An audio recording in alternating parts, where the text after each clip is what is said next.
Já, komið öll sömul sæl og verið velkomin á þennan kynningafund þarna 6 mánaða uppgjör hampiðunnar. Og þetta fyrsta uppgjöri sem við kynnum núna eftir að fórum á aðalista Nasdaq hér á Íslandi núna í júní. Ég heiti Hjörtur Erlendsson og forstjóri hampiðunnar og með mér situr Emil Viðar Eyþórsson sem fjármálastjóri hampiðunnar. Og ég ætla að byrja að fara yfir nokkra glærur. Og síðan tekur Emil við og skýrir nánar út svona ýmislegt sem varðar uppgjörið og fjármálin.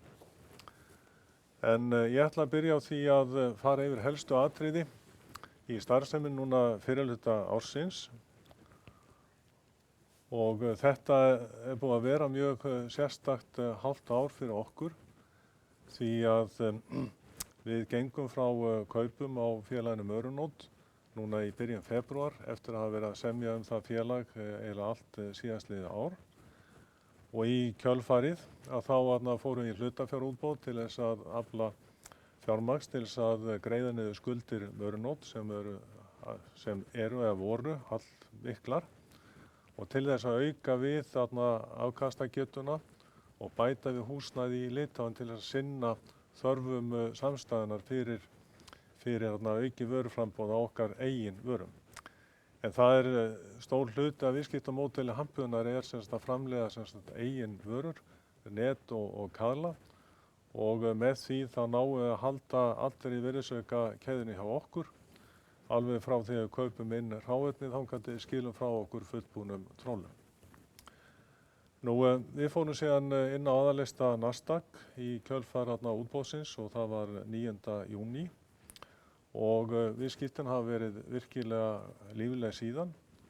Eftirspurnin í útboðinu var töluvert mikil, hún var þreföld með það sem við óskuðum eftir og við buðum í bók A á genginu 120 og bók B á genginu endaði í 130 og gengið þegar ég kíkti á það fyrir dag þá var held ég 143 Þannig að þetta hefur allt heppnast afskaplega vel í kjölfarið. Þegar við vorum búin að fá peningana úr útboðinu, þá gengum við strax í það að greiða niður skuldir Mörunót og greiddum niður 400 milljónir af 700 og hluti af þessu eru bankaskuldir en þetta var líka skuldir við birgja sem þurfti að lagfæra. Og núna í haust eða núna í september þá förum við í það að klára samninga öll önnur lán félagsins og koma þeim svona í gott horf. Það búið að vera afskaplega ánægjulegt að taka við Mörunót. Okkur hefur verið virkilega vel tekið af starfsmönnum. Og viðskiptavinir Mörunót hafa tekið okkur líka fagnandi. Félagið kom með eigendur sem hafa fagþekking á því sem Mörunót að gera og það meta menn mjög mikils. Og starfsmenn hafa tekið öllum okkar breytingatillögum og hagræðingaraðgerðum afskaplega vel og vinna með okkur af einhug. Og hagræðingaraðgerðirnar hafa gengið virkilega vel og sjáum þá eftir að þær eru farnar að skila árangri og sem er virkilega gott því að það í raun ekkert svo langt síðan við tókum við félaginu. Náttúrulega það var vita frá því að við skrifuðum undir og kynntum í október að við varum að kaupa félagið en það fékkst ekki endanlegt samþykki frá samkeppniseftirlitinu fyrr en í byrjun febrúar. Þannig að við gátum ekki tekið formlega við félaginu fyrr en 1. febrúar, eða frá 1. febrúar reiknilega séð. En þetta hefur gengið alveg vonum framar og það gleður okkur mikið núna eftir að geta sýnt ykkur hálfsás uppgjör Mörunót. Við náttúrulega erum að fara í gegnum samstæðu uppgjörið og með það sem Mörunót er innifalið. En nýtum líka tækifæri til þess að sýna ykkur hvernig Mörunót ein og sér að koma út eftir að við tókum við félaginu. Annað svona í okkar umhverfi að hráefni sem urðu þarna mjög dýr á síðasta ári. Það gerðist í kjölfar COVID að þegar COVID byrjaði þá dróst eftirspurn eftir hráefnum saman. Verð lækkuðu mjög mikið. En síðan þegar að faraldurinn gekk yfir og átti að fara að byggja alla framleiðslu upp að nýju, að þá gekk það mjög erfiðlega að koma þessum stóru efnaverksmiðjum í gang og afleiðingin varð skortur og náttúrulega skorti fylgir gjarnan hátt verð.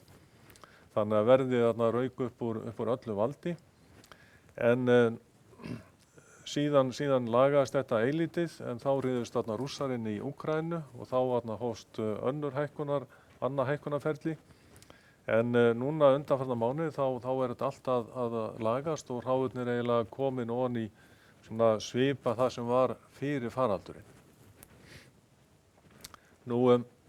Það sama má eiginlega segja orkuna og við notum gríðarlega mikið af rafmagni og gasi í Litáen við framleiðsluna og reyndar var það þannig að áður en að Rússar fóru inn í Úkraínu þá var rafmagnsverð farið að hækka og það var aðalega vegna þess að það var vatnsskortur í lónunum í Noregi og norður Noregi og norður Svíþjóð og þar var til þess að orkuverðið hækkaði. En síðan keyrðum þverbak þegar að Rússar fóru inn í Úkraínu. Þá fór orkuverðið upp úr öllu valdi og í fyrra að þá borguðum við fyrir rafmagn og gas í Litáen 2,8 milljónir evra en árið áður þá höfum við borgað 900.000. Þannig að þetta var mikið högg fyrir okkur. En eins og ég sýni ykkur á eftir að þá hefur þetta snarlagast og orkuverðið orðið svona fara að nálgast það sem var áður en einhverju leyti hærra. Rekstur fyrirtækja innan samstæðu hambunar, það hefur bara gengið virkilega vel og það má segja að nánast öll fyrirtæki hafi verið að skila meiri sölu. Það eins og gengur að gerist þegar við erum að vinna í svona mörgum löndum og mörgum svæðum að þá eru sveiflur og sums staðar eru kvótaminkanir og þá náttúrulega bitnar það strax á sölun okkar. En heilt yfir þá varð góð aukning og ef við tökum bara hambuðuna sem eins og hann var áður fyrir kaupin á Mörunótt að þá söluaukningin á fyrstu 6 mánuðum 12% sem virkilega gott og sérstaklega það hér á Íslandi sem hefur verið mikil söluaukning en Hampiðjan Ísland búið að auka sölu sína 33% á fyrsta hálfa árinu. Og það ofan á síðasta ár sem var metár fyrir Hampiðjan Ísland, þannig að það hefur gengið virkilega vel hér á Íslandi. Ef við skoðum síðan EBITDA Hampiðjunar fyrir utan Mörunótt, að þá hún 15,9% en síðan eins og hefum alltaf vitað og alltaf verið mjög opinskáir með að framlegð Mörunótt, EBITDA Mörunótt lægri heldur en Hampiðjunar og það svona okkar verkefni næstu árin að byggja það upp og ná svipuðu eins og við erum að ná innan Hampiðjunar. Og þetta eitthvað sem við höfum gert áður þegar við keyptum Vonina 2016. Þá var staðan eiginlega bara alveg eins. Vonin með tiltölulega litla EBITDA eða lága EBITDA en síðan náðu að byggja það upp smátt og smátt þannig að það var svona á svipuðum stað og hjá fyrirtæki Hampiðjunar. Annað sem við höfum verið að gera að við erum að bæta við þjónustuna í Færeyjum. Við erum að setja þar upp aðstöðu til þess að bera íburðarefni í fiskeldiskvíanet til þess að hindra gróður að setjast á netin. Þetta hefur ekki verið notað í Færeyjum þótt að þessi notað alls staðar annars staðar. En þörfin hjá okkar stóru kunnum eins og Bakkarfrosti og Lúna og Hittinfjörð þannig að þeir þurfa á þessu virkilega að halda núna þannig að við erum að byggja aðstöðu til þess að sinna þessari þörf. Við erum líka að byrja að byggja í Danmörku. Þar erum við að byggja stórt og myndalegt netaverkstæði í Skagen og þar erum við haft þarna alveg ágætis netaverkstæði. Það var byggt 1995 en byggt fyrir þörfina og veiðarfærin og skipin sem voru notuð á þeim tíma. En síðan þá hafa skipin stækkað mjög mikið, veiðarfærin hafa orðið stærri og þyngri og skipin eru líka orðin miklu aflmeiri og þeim hefur fjölgað. Þannig að þetta Skagen í Danmörku, það er að verða svona miðstöð fyrir alla uppsjávarveiði Dana og Svía. Og við vonumst til þess að geta klárað þetta verkstæði núna næsta sumar og tekið það í notkun í sama tíma að ári. Og þetta mjög svona í línu við það sem við höfum verið að gera þegar við höfum verið mjög duglegir að byggja upp aðstöðu og endurbæta það sem við höfum. Búin að gera það hér á Íslandi og í Danmörku, Færeyjum og okkur finnst þetta skipta mjög miklu máli upp á framtíðina að hafa virkilega góða og vandaða aðstöðu og líka þannig tækin búin að það sé að álag og starfsmenn verði eins lítið eins og mögulegt er. Nú, ég ætla að fara yfir svona helstu lykiltölur í rekstri handbúðina fyrsta halva árið á þessu ári, eða fyrsta helming ársins.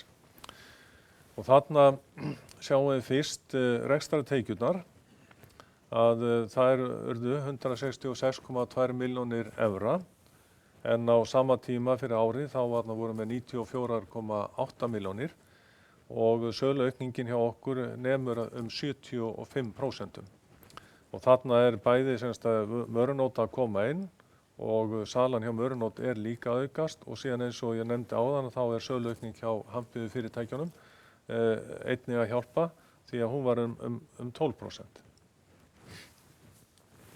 Nú, EBITDAn okkar að hún var 21,3 milljónir evra og á síðasta ári, sama tímabili, þá var hún 14,6 tæpar. En í ár dálítið sérstakt vegna þess að við erum að taka þarna inn Mörunót. Við erum að bjóða á hlutafé, fara inn á aðallista Nasdaq og allt þetta kostar sitt. Og kostnaðurinn sem fallinn á okkur núna á fyrstu 6 mánuðum tæpa 1,7 milljón evrur. Og sem nákvæmlega í línu við það sem við byggumst við. Allar tölur varðandi það hafa staðist virkilega vel. Þannig að þetta einskiptis kostnaður. Við höfum voðalega lítið verið með að tilgreina einskiptis kostnaði á undanförnum árum. Við höfum bara yfirleitt ekki gert það. Við gerum það í fyrra, þá nefndum það sérstaklega vegna þá vorum við að byrja að vinna með Mörunót. Og í ár þá þetta 1,7 milljón evra. Þannig að ef við tökum tillit til þess í EBITinu þá aðlöguð EBITA rétt rúmlega 23 milljónir. Nú, hagnaðurinn í ár, hann 7,9 milljónir tæpar og var í fyrra 8,3. En allt varðandi kaupin á Mörunót hefur líka áhrif á hagnaðinn. Þannig ef við skoðum það sérstaklega þá kostnaðurinn við Mörunót sem hefur áhrif á hagnaðinn tæpar 1,4 milljónir evra. Þannig að ef við lítum aðlagan hagnað þá hann 9,2 á móti 8,3 á síðasta ári. Nú, heildareignir handbúðanna hafa vaxið umtalsvert, eru núna 498 milljónir evra, voru í árslok, síðasta árs 295 milljónir evra. Eiginfjárhlutfallið sem var 51% komið í 54%. Birgðir samstæðunnar, þær voru síðustu áramót 90,2 milljónir evra en eru núna orðnar 128,3 milljónir evra og þarna náttúrulega Mörunót að bætast við. En síðan höfum við talað að í kjölfar þessar hráefnisverðshækkana og orkuverðshækkana þá var mikið óöryggi á markaðnum og fyrirtækin okkar bættu við birgðir og við erum að reyna að vinna það niður núna og okkur tekist að lækka birgðir rétt 3 milljónir evra frá áramót úr 90,2 milljónir í 86,9 og þetta tekur náttúrulega alltaf töluverðan tíma að ná niður birgðum en við ætlum okkur að ná töluvert lengra á þessu ári. Nú handbært fé hátt 62,9 milljónir evra en var áramótin 12,5 milljónir evra og þarna náttúrulega hlutafjáraukningin að skila sér inn. Og síðan vaxtaberandi skuldir eru tæpar 115 milljónir evra en voru 98,3 milljónir síðust áramót. Og þarna komin inn töluvert miklar skuldir með Mörunót en hlutafé sem að borga inn, það vinnur á móti og lækkar þessa tölu. Nú ef við förum síðan í rekstrarreikning samstæðunnar, þá að sjá aftur söluna 166,2 milljónir á móti tæpum 95 á síðasta ári, þannig að salan að aukast 71,4 milljónir. Og ætla að sýna ykkur hér hvernig salan hefur þróast, veltan hefur þróast hjá Hampiðunni.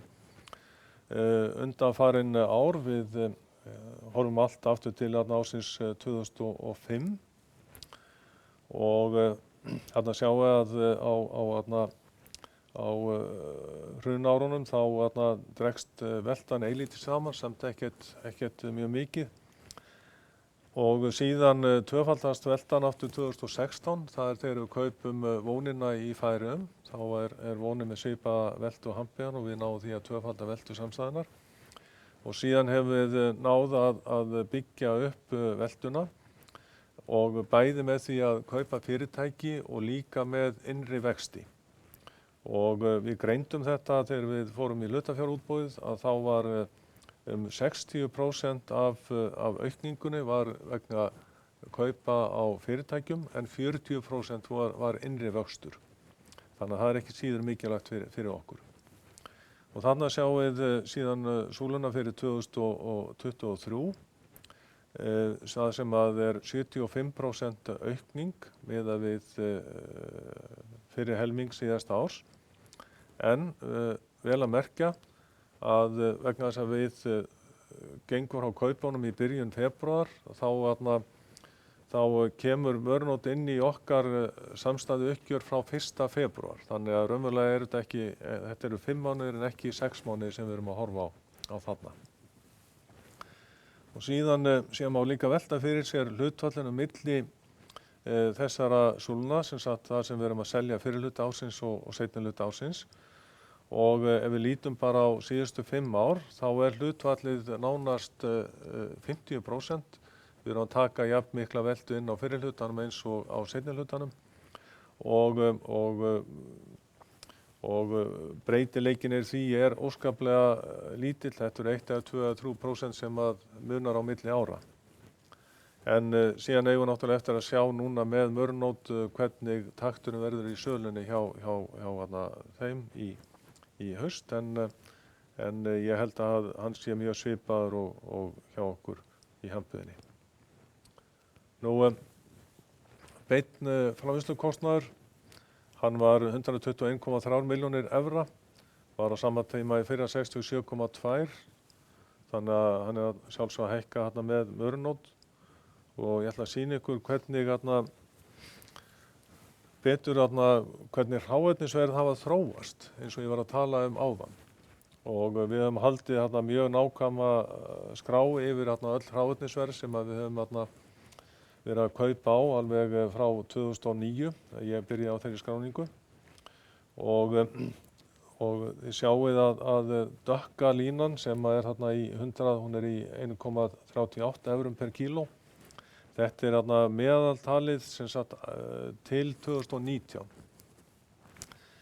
Og síðan byrjar faraldurinn og nær hámarki 2020 og þá lítil eftirspurn eftir hráefnum, þá lækkar verð síðan þegar á að fara að setja allt af stað aftur þá skortur á hráefnum og verðið rýkur upp, síðan byrjaði að lækka aftur en síðan kemur að innrásinni og þá rýkur verðið aftur upp. Þannig að þetta var náttúrulega töluvert mál fyrir okkur en við náðum að koma út öllum þessum hráefnisverðshækkunum. Það er alltaf seinkun að hráefnisverð hækkar, gefum þann tíma að koma því út til viðskiptavina vegna þess að það er búið að gera tilboð sem að gilda í 3 mánuði eða 6 mánuði eða búið að staðfesta einhverja vöru, þannig að það tekur alltaf tíma að koma það út en ég tel okkur að það tekist afskaplega vel að koma þessu öllu frá okkur. Og síðan það sem verið að gerast núna frá miðju ári 2022 að hráefnaverð hafa verið að lækka og þau eru orðin svona svipuð því sem var á árunum 2015 til 2018. Og þetta er sem sagt pólietilin sem við notum töluvert mikið af og hérna sjáum við fyrir annar hráefni sem við notum mikið af sem eru nælonþræðir og þarna sjáum við að kurvan er nánast eins. Hún lækkar í faraldrinum og rýkur síðan upp og er aftur komin niður á svipa og jafnvel komin undir það sem var fyrir faraldurinn.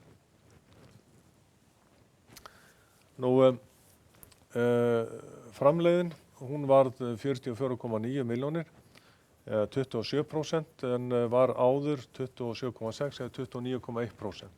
Og þarna er náttúrulega að draga þess niður prósentuna reksturinn hjá Mörunótt.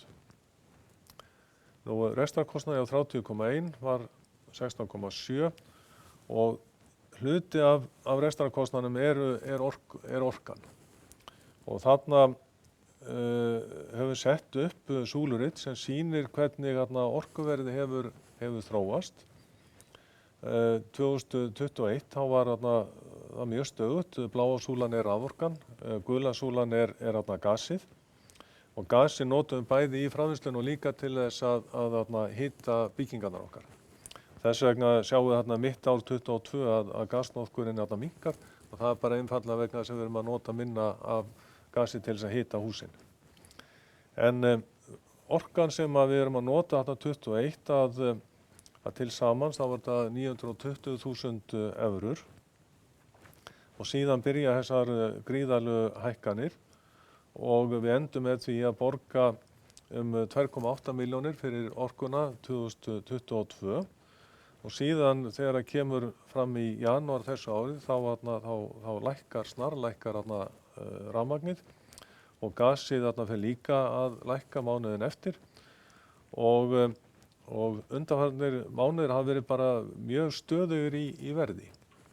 Og ef maður leyfir sér að framreikna orkuverðið eða kosta okkar af orku fram til næstu áramóta, að þá sýnist mér að við varum að borga kannski 1.080.000 og getum borið það saman við að vorum að borga 920.000 21, þannig að þetta er alltaf ná góðu jafnvægi. Aftur í uppgjörið að þarna kemur inn kostnaðurinn vegna Mörunótt sem vorum að sjá áðan upp á 1,7 milljón, EBITDAn 21,3 og síðan ef við leiðréttum fyrir því þá erum við með 23 milljónir í aðlagaða EBITDu eða 13,9%. Afskriftir að þær eru eiginlega að tvöfaldast hjá okkur því að það er töluvert mikið af afskriftum hjá Mörunótt. Mörunótt rekur þjónustustöðvar allan Noregsströnd og víðar heiminn og þetta eru stöðvar sem eru með töluvert af dýrum tækjabúnaði, þvottavélum, vatnsreynstækjum og byggingum og öðru slíku þannig að afskriftir Mörunótt eru svona á línu við það sem er í handbuðinni. Þarna sjáum við síðan línu, fjármunatekjur og fjármagnsgjöld og þetta er náttúrulega að fara að hafa áhrif á alla og ekki síst fyrirtæki því að vaxtabyrðin að aukast umtalsvert mikið. Hjá hampunni í fyrra þá voru þetta 0,8 milljónir evra en í ár núna 3,7 milljónir evra. Og þarna Mörnót eiginlega kemur ekki mjög sterkt inn í þessa tölu vegna þess að vissulega Mörnót að borga tölulegar vexti af sínum lánum en norska krónan hún hefur verið að veikjast og Mörnót á mikið útistandandi í öðrum gjaldmiðlum heldur en norsku krónunni þannig að þarna myndast gengishagnaður hjá Mörnót. Þannig að þetta mest svona áhrif innan hampuðina sem að sýna sig þarna. En fjármagnsskuldin þau enda sem 3,6 milljónir á móti 700.000 í fyrra. Og ef við lítum á hvernig þetta kemur út við hagnaðinn, þá hagnaður fyrir skatta 9,6, var 10,1 í fyrra. Og síðan tekjuskattur 1,7 móti 1,9 í fyrra, hagnaður 7,9 á móti 8,3 í fyrra. Og ef við eins og ég fór yfir áðan, ef við tökum út áhrifin á kaupum Mörnót, þá yrði hagnaðurinn hefði hann orðið 9,2 milljónir evra. Nú, hérna rekstrarreikningur Mörnót sem að ég minntist á áðan og sýna hann bara í heilu lagi og hann allur í norskum krónum og þið sjáið að fyrri hluti síðasta árs hann stjörnumerktur vegna þess að þarna var ekki endurskoðað uppgjör, þetta byggt á stjórnanda uppgjörum og þarna fyrir neðan sjáum við líka gengið á norsku gagnvart íslensku krónunni og líka á norsku krónunni gagnvart evru. En þarna sjáum við að sala Mörnót á fyrri hluta ársins að hún eykst úr 730 milljónum tæpum í tæpar 795 og beinn framleiðslukostnaður hann var 558 og fer í 607 tæpar.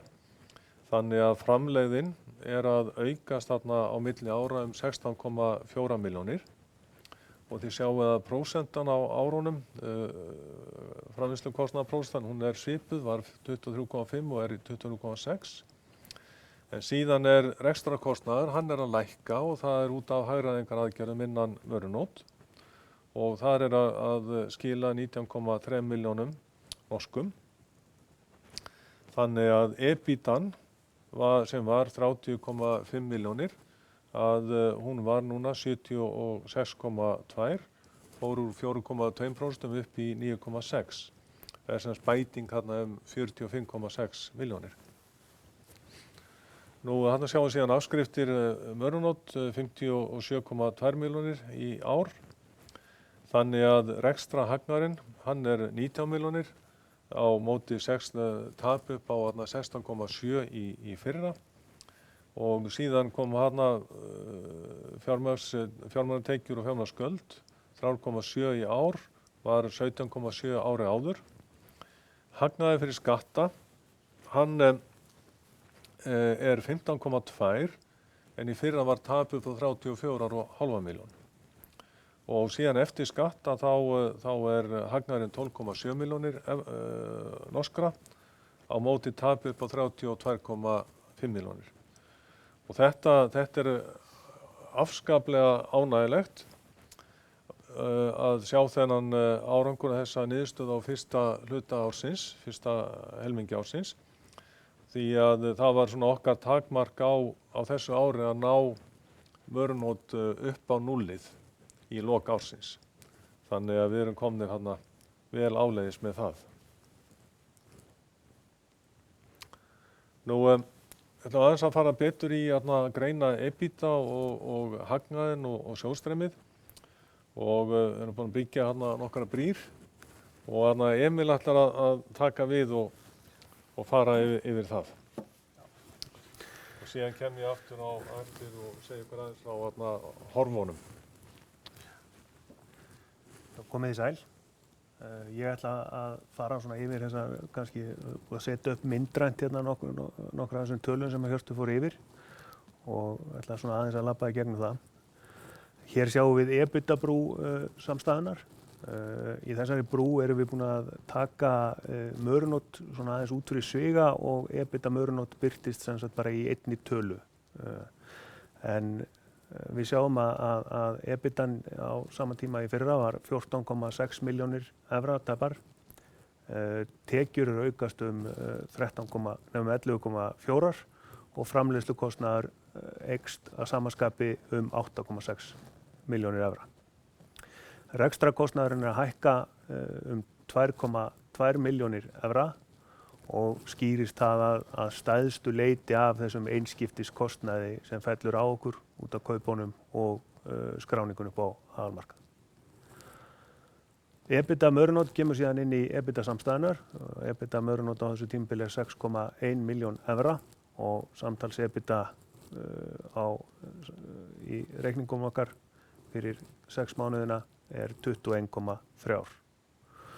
Og eins og Hjörtur fór yfir áðan þá sé leiðrétt fyrir þessum einskiptiskostnaði þá hefði EBITDAn verið 23 milljónir. Hér erum við búin að útboða síðan hagnaðarbrú. Hún er gerð fyrir samstæðuna í heild sinni. Mörunót er ekki tekið sérstaklega út fyrir sviga hérna.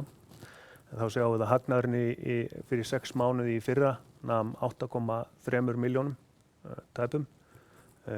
EBITDA hækkun á fyrir 6 mánuðum ársins í ár versus 22 eru 6,8 milljónir. Á móti kemur hækkun í afskriftum upp á 4,4 milljónir.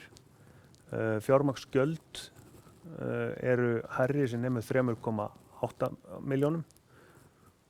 Gengismunur er jákvæður upp á tæpa milljón evra. Og svo tekjuskattur, hann aðeins lægri reiknaður tekjuskattur upp á 137.000 evrur og hlutdeildarfélag skila þarna 11.000 evrum og saman gerir þetta 7,9 milljónir tæpar í hagnað 23. Og sé leiðrétt fyrir einskiptiskostnaðinum að teknu tilliti til þá skatta, þá yrði leiðréttur hagnaður 9,2 milljónir evra. Við erum búin að setja sjóðstreymið líka upp svona myndrænt. Handbært fé í upphafi árs nam 12,5 milljón evra. Til hækkunar kemur þá EBITDA á fyrstu 6 mánuðunum 21,3. Til lækkunar kemur breyting í rekstratengdum eignum og skuldum og þetta einkum niðurgreiðsla á kröfum í mörunót. Upp á 11 milljónir, útflæði upp á 6 milljónir í greiðslu á vöxtum, sköttum og síðan erum við að fjárfesta fyrir 11,6 milljónir. Inn kemur síðan innborgað hlutafé, 71,7 milljón evra, afborganir lána umfram tekin lán 14 milljónir. Við greiðum arð til hluthafa 6,4 milljónir og síðan tökum við inn í sjóðstreymið okkar handbærða fé sem var í mörunót við kaupin og það var 7,1 milljón og síðan gengismunur á handbært fé sem bankareikninga sem í annarri mynt heldur en evrum nemur neikvætt 600.000. Og samtals gerir þetta stöðu og handbæri fé upp á tæpar 63 milljónir. Í lok júní. Ég ætla að fara aðeins betur yfir efnahagsreikninginn líka og taka svona helstu lið í honum. Byrjum hér á fastafjármunum. Við sjáum og kannski gegnumgangandi skýring á breytingum í reikningnum er mörunót, innkoma mörunót í samstæðuna en varanlegir ekstrafjármunir. Þeir eru í lok júní 166,8 milljónir evra en voru í árslok fyrra 108 milljónir, breytingarnir upp á 58 milljónir og að langstæðstu leyti það eignir frá mörunót 55 milljónir og síðan erum við að fjárfesta eins og Hjörtur kom inn á áðan í meðal annars í Færeyjum. Óefnislegar eignir, þær eru í lok júní 75,2 milljónir, voru 46,8 í lok síðasta árs. Þetta er hækkun upp á 28,5 milljónir evra. Stærsti liðurinn hérna er viðskiptavild, goodwill sem var í Mörunótt við kaupin, en það myndast ekki mikil viðskiptavild í hampiðunni við kaupin. Það er bara 400.000 evrur sem að myndast þeim viðskiptavild, en við tökum við viðskiptavild sem var í Mörunótt. Stærsti hluti af þeirri viðskiptavild myndaðist þegar að FSN, sem var stærsti eigandinn þegar við kaupum, keypti félagið 2018. Síðan eru litla breytingar á öðrum liðum í fastafjármögnun. Það er aðalega í skuldabréfum og tekjuskattsindex þar sem koma inn liðir tengdir Mörunótt. Fastafjármunir eru semst í lok júní 248,9 milljónir en voru 158,9 milljónir í lok árs 2022, breyting upp á 90 milljónir. Þá er það veltufjármunir, birgðir, þær eru í lok júní 128,3 milljónir og voru 90,2 í árslok fyrra. Þetta er breyting upp á 38 milljónir en Mörunótt kemur inn með birgðir upp á 41 milljón evra og þannig að eins og Hjörtur kom inn á í lykiltölunum áðan að þá eru birgðir annarra félaga innan hampiðsamstæðunar að lækka og það er sérstaklega jákvætt og sérstaklega líka þegar horft til þess að það er töluverð söluaukning á fyrstu 6 mánuðum. Viðskiptakröfur og aðra skammtímakröfur eru að hækkun 23,9 milljónir.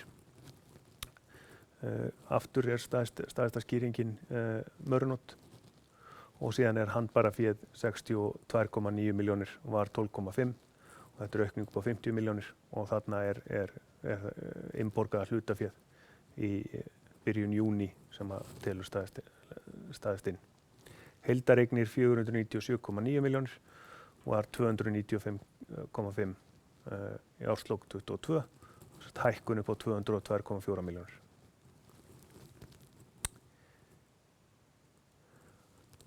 Þá förum við í skuldirnar. Byrjum hérna í langtímaskuldunum. Þær eru að hækka, voru 83,7 í ársbyrjun, eru standa í 117,1, þetta er breyting upp á 33,4 og þetta er innkoma Mörunótt, þetta eru skuldir frá Mörunótt sem koma inn í samstæðuna. Tekjuskattsskuldbindingin er 8 milljónir en var 5,7. Langtímaskuldir samtals 125,1 voru 89,4 og hækkun upp á 35,7. Þá er það skammtímaskuldirnar. Þar eru viðskiptaskuldir og aðra skammtímaskuldir að hækka eru 39,8 milljónir, voru 26,2 í ársbyrjun og hækkun upp á 13,6. Stærsti hlutinn þarna er enn og aftur er Mörunótt. Þetta eru viðskiptaskuldir sem eru að koma inn í samstæðan frá Mörunótt. Ógreiddir skattar 5,8 milljónir voru 3,3 milljónir evra í árslok 2022. Skýringin á þessu er bara hvenær greiðslurnar eiga sér stað. Það er verið að borga skattana fyrir 2022 eftir 6 mánaða uppgjörið. Þannig að þarna inni er þá skattar síðan 2022 og að viðbættum sköttum sem eru reiknaðar í 6 mánuðum. Og síðan eru skammtímaskuldir við lánastofnanir 60,7 milljónir, voru 27,1 og þarna er breyting upp á 33,6. Þarna kemur inn veltufjárlína sem er í Mörunótt og hluti af endurfjármögnunarferlinu sem Hjörtur kom inn á áðan sem að verður farið í september og ásamt hækkun á skammtímalínu hérna á Íslandi í tengslu við kaupin á Mörunótt. Eigið féð hjá okkur, í upphafi árs var það 149,5 milljónir, í lok júní 266,5, hækkun upp á 117 milljónir. Þetta er annars vegar hækkun vegna greiðslu til hluthafa Mörunótt fyrir hlutabréfin og hins vegar er þetta hækkunin sem tengstu við útboðið okkar í júní og upplistun á aðalmarkað. og heildar eigið fé og skuldir 497,9 en heildar eigið fé og skuldir voru 295,5 í árslok 22, breyting upp á 202,4 milljónir.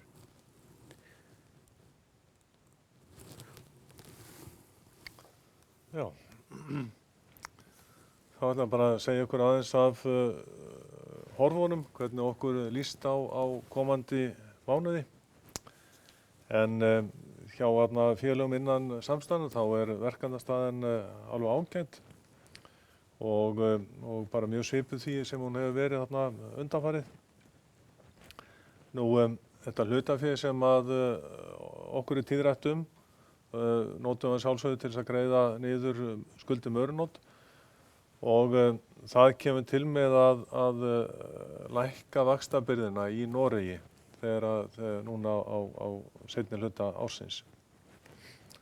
Nú, vegna þess að það tekur tíma að kaupa inn vélar og búnað og skipuleggja byggingar og setja þær af stað og klára, að þá er stór hluti af hlutafjáraukningunni í íslenskum krónum og hér í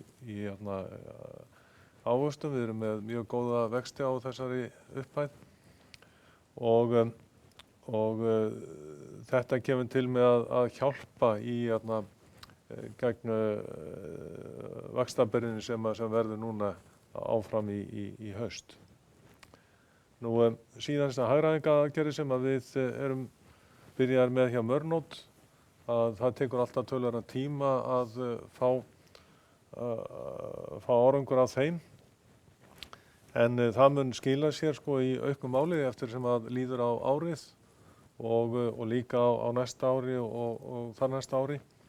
En við höfum náð að fara mjög vel af stað með allar okkar hagræðingaraðgerðir, afskaplega vel tekið í þær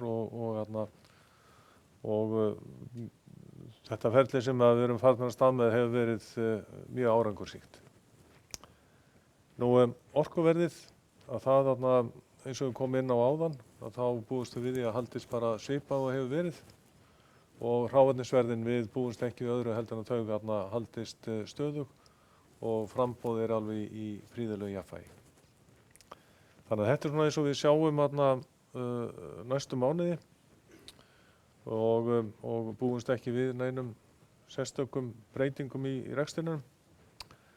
Þannig að hér svona það komið sem að við vildum segja frá og nú það spurning hvort að þið hafi einhverjar spurningar til okkar.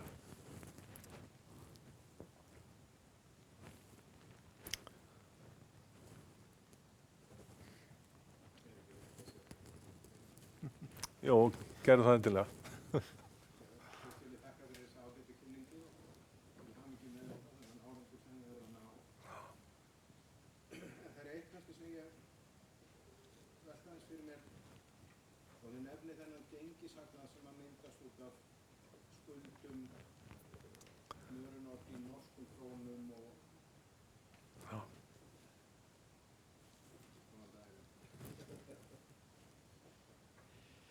Já, Agnar heiti ég og mig langaði til að þakka fyrir þessa ágætu kynningu og óska ykkur til hamingju með þennan árangur sem þið hafið náð. En mig langaði að spyrja aðeins tengt gjaldeyrismálum. Þið nefnið að það hefur orðið gengishagnaður út af skuldum í norskri og kröfum í öðrum myntum. En hvernig lítur gjaldeyrisjafnvægið út hjá félaginu af því að nú eigið þið, ef ég skildi þið rétt, allt innborgaða hlutaféð í krónum, en eitthvað ætlið að nota út í Litáen. Hvernig skuldasamsetningin í myntum samanborið við tekjuflæðið og svo framvegis? Hafið þið sett þetta fram eitthvað ítarlegra heldur en að hefur komið fram með þessari kynningu í dag? Já, við höfum náttúrulega velt þessu töluvert fyrir okkur en kannski Emil var kannski betri til að svara þessari spurningu. Já, við erum í því ferli núna að fara í gegnum skuldirnar og endurskipuleggja þær. En að sjálfsögðu veltum við þessu mikið fyrir okkur þegar við vorum í þessu ferli að kaupa Mörnótt. Eins og staðan í dag að þá eru stærsti hluti skulda hampiðunar í evrum og stærsti hluti tekna samstæðunar í evrum og dönskum. Þannig að þar jafnvægi á milli. Það sem breytist núna með tilkomu Mörunótt inn í samstæðuna er að vægi norsku krónunnar eykst verulega en velta Mörunótt hefur verið svona kannski 60% í Noregi og 40% í annarri mynt. Skuldir samstæðuna eins og það eru núna, það eru 30% af skuldunum sem við erum að horfa á í þessum ástutareikningi, langtíma skuldunum og vaxtaverðandi skuldunum eru í norskum krónum. Við höfum, erum þannig að í svona ágætlega hedsaðir gagnvart gjaldmiðla áhættu sem í reikningunum hjá okkur. Þessi gengisbreyting sem í Mörunótt á fyrstu 6 mánuðum árs eða fyrstu 5 mánuðunum sem koma inn í samstæðan okkar. Það teiknar svolítið upp á þessa skyndilegu veikingu norsku krónunnar en þeir selja mikið í evrum og eru að selja frá Noregi í evrum og þannig að það kom þá til styrkingar núna. Ef að þeir eru með mjög stóra samninga, einskiptissamninga, þá hafa þeir tekið og keypt bara framvirkt til þess að verja sig.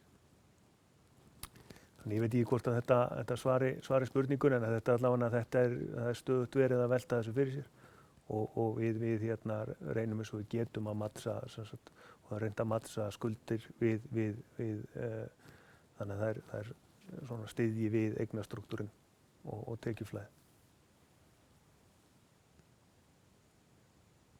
Kannski við má bæta við, þið eigið náttúrulega töluvert handbært fé og þú nefndi Hjörtur að það stæði fyrir dyrum framkvæmdir í Litáen. Einhverjar aðrar stórtækar fjárfestingar eða aðalega verið að horfa á niðurgreiðslu skulda eða eitthvað sem þið viljið tjá ykkur það? Já, þetta hlutafé var fyrst og fremst sótt til þess að greiða niður skuldir Mörunótt og síðan til þess að byggja upp afkastagetu innan samstæðna fyrir eigin félög. Og það þannig að verksmiðjan okkar í Litáen, Hampiðjan Baltic, að 95% af því sem við framleiðum þar fer sem sagt inn í önnur fyrirtæki í samstæðinni. Við erum mjög lítið í því að selja út fyrir samstæðina.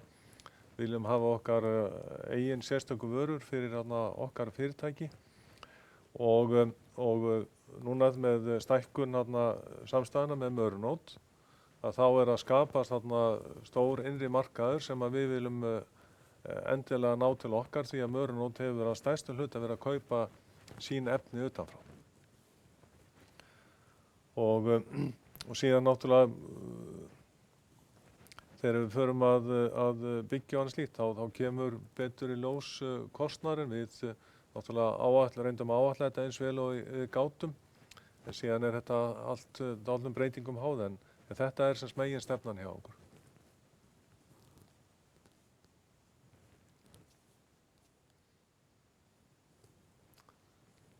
Já, ein spurning enn.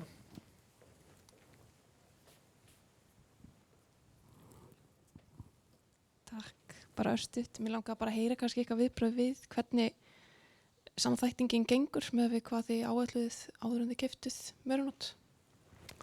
Já, þetta er gaman að svara þessari spurningu vegna þess að við vorum náttúrulega búin að skoða Mörunótt gríðarlega vel áður en við keyptum og við vorum reyndum að kaupa Mörunótt 2017 og 18 því ferli lauk 2018.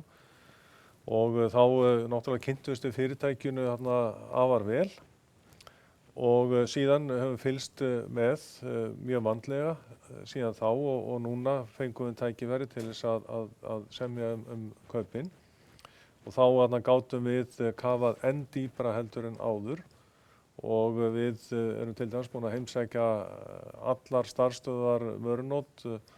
Við eigum kannski eftir að fara á einn stað í Kanada. og þá sáum við náttúrulega mjög mikla möguleika. En síðan þegar við komum inn og samtalið verður miklu opnara, að þá erum við að sjá meiri möguleika heldur en við vorum að sjá áður.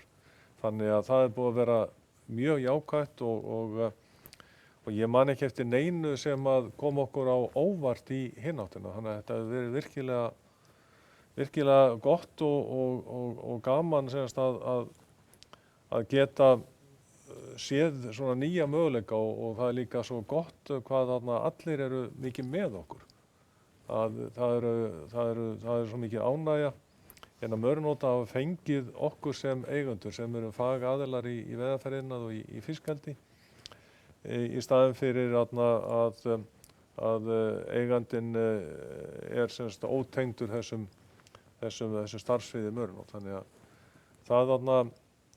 það hefur hjálpað mjög mikið og okkur bara hlakka virkilega mikið til að halda áfram og vinna þessi verkefni sem að held ég að muni vinnast hraðar heldur en byggumst við í upphafi.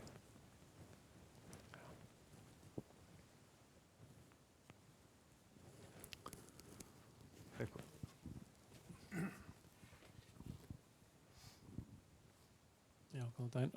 Ragnar Bjarnar heiti ég.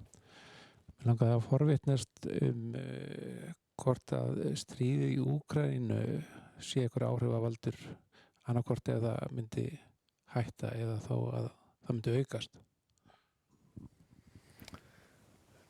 Nei, það hefur náttúrulega vissulega áhrif. Það er náttúrulega allar þessar aðgerðir gagnvart Rússum hafa takmarkað okkar möguleika á að selja til Rússlands. Við vorum að selja alltaf töluvert mikið til rússneska útgerða í Rússlandi. Við erum bara ekki að gera það lengur, seljum ekkert til Rússlands.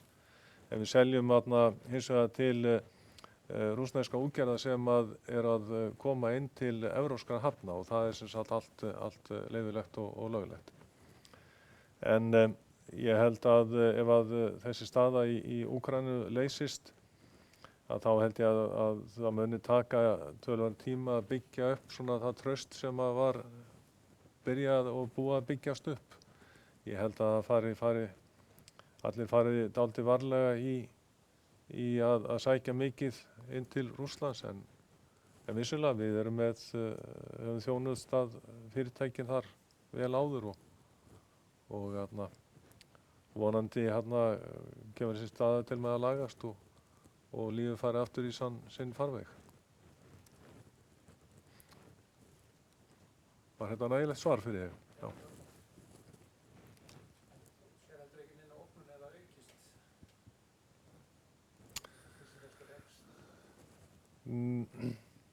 Nei, við höfum ekki séð það virkilega. Það verður þá ef að öll viðskipti yrðu bönnuð en vissulega myndi að hafa áhrif á okkur en ekki neitt svakalega áhrif sko. Þannig að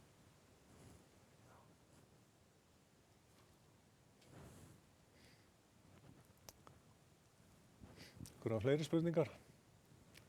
Einhverjar spurningar sem hafa komið inn gegnum fjárfestatengsl@hampiðan.is?